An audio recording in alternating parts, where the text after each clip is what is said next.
I'm David Icke from England. I went through an extraordinary series of what you might call paranormal experiences, not that they were, 20 years ago in 1990 and 89, and basically the veil lifted and I saw the world in a completely different way, and I started on a journey of research which has led me over 20 years to a very obvious conclusion that this world is controlled by very, very few people behind the people we think are in power, and they have a very, very malevolent agenda for humanity as a whole, who to them are nothing more than cattle. This family bloodline interbreeding control system of these elite families was not just a human thing.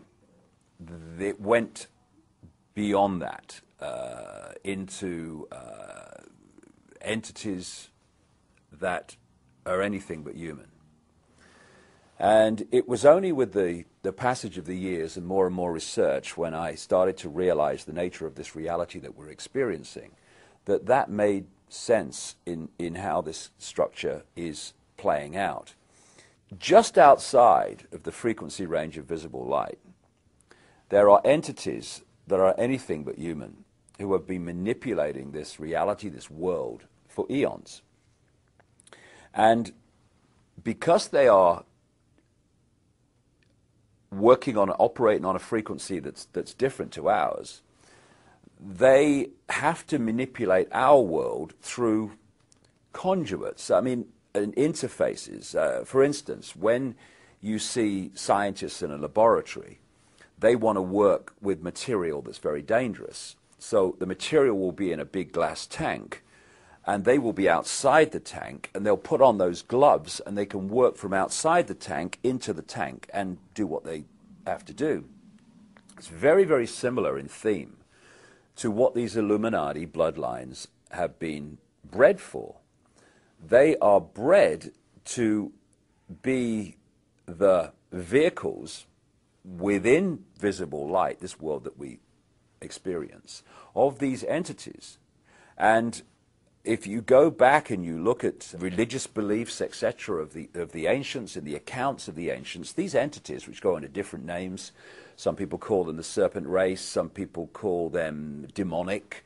In the Islamic culture, they call them jinns, all different names, but the same entities. The bloodlines are interbreeding incessantly and have been right back to ancient Babylon and Sumer and Egypt, etc., and beyond, because they are holding a certain genetic code which allows the possession, another ancient common theme from as far back as you can track right to today, a genetic code which allows these entities to possess these particular bloodline families within the reality that we experience.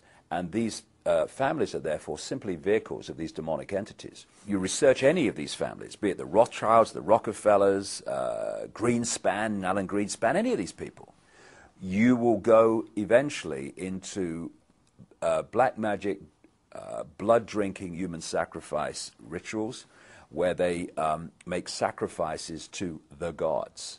And these gods are these entities which feed off human energy and feed off human blood too. So people accept, yes, long ago people used to use human sacrifice to the gods, yes, and all the rest of it. And they think, oh no, we're kind of civilized now. Well, some of us are, but these bloodlines are not, and they're just continuing to do today covertly what they were openly doing in the past. And they are interacting with these entities all the time in their rituals. That's why they do all these rituals. That's why they drink the blood. And ultimately, they are possessed by these entities. And this brings about a simple situation. You've got the entities, let's call them demonic entities for want of a word. They're operating just outside of this visible light reality that we experience. They use the bloodline families as their vehicle to manipulate this reality. They take over their mental, what passes for their emotional processes, their physical processes. And what that means is, when these bloodline families go into positions of power, what we're actually doing is seeing these entities go into those positions of power.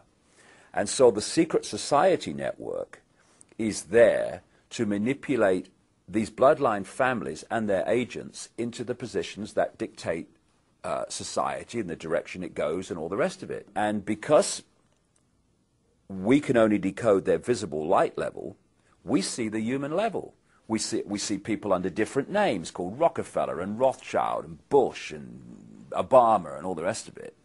But if we could see beyond visible light just a little bit, and some people can, you would see overshadowing these people anything but a human entity. And it's these entities that have passed through what we call history, and they have been the cement, the guiding force that has brought this conspiracy through to the present day. Because people have asked me in the past, quite rightly, I understand it, why would someone give their life to this conspiracy, this global takeover, in 1500 or 1650 or 1820, when they knew they were never going to be around to actually see it happen, which is what they're trying to do now, playing the cards they're playing now? The answer to that is they were just vehicles. These entities are the common force passing through history, which has led this conspiracy to where it is today. What the system has done is to keep from us the nature of the reality we're experiencing and the nature of who we are in life itself. And in doing so, it has kept us completely in the dark about what's actually happening around us. The knowledge that's passed across the top levels of the secret society network through these bloodline families, the most important part of that knowledge is the knowledge of reality itself. For instance, we think as we look around here that we're seeing everything that exists within this room. But in fact, we're only seeing a frequency range, a very tiny one, called visible light. Anything outside of that, we can't decode, therefore we can't see. But just like radio stations share the same space without interfering with each other, so other worlds, other dimensions, other realms of reality, if you like, share the same space without interfering with each other. However, just as with radio, if you've got two stations that are very close on the dial, then one will be the dominant one, but another one, you'll get what we call interference from it. It's the same with these various realities that share the same space. It's what mainstream science calls parallel universes. But you know that if you have a radio in your living room and it's you have all frequencies in your living room, BBC, Radio Moscow, ABC, but your radio is tuned to one frequency.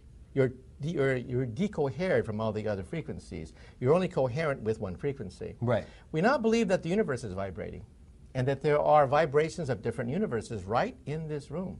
There are the universes of dinosaurs because the comet didn't hit 65 million years ago. They're the wave function of aliens from outer space looking at the rubble of an Earth that already was destroyed, all in your living room, except we have decohered from them. We're no longer in tune with them. We don't vibrate with them. Therefore, our universe is tuned to one frequency, right. Our universe. But it means that probably there are other parallel universes in your living room. And believe it or not, this is called modern physics.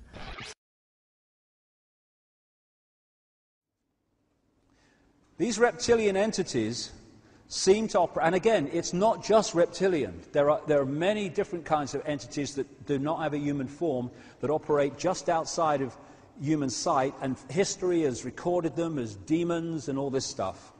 But the reptilian part of it seems to be very significant to the controlling systems on the planet today. And they operate just outside of visible light. Therefore, we don't see them in the normal course of events. That's just basically like a ghost. When you're looking at a ghostly figure, most of them don't look solid because they're operating just outside of your frequency. Just enough for you to perceive something, but not enough for them to appear to be have solidity. This is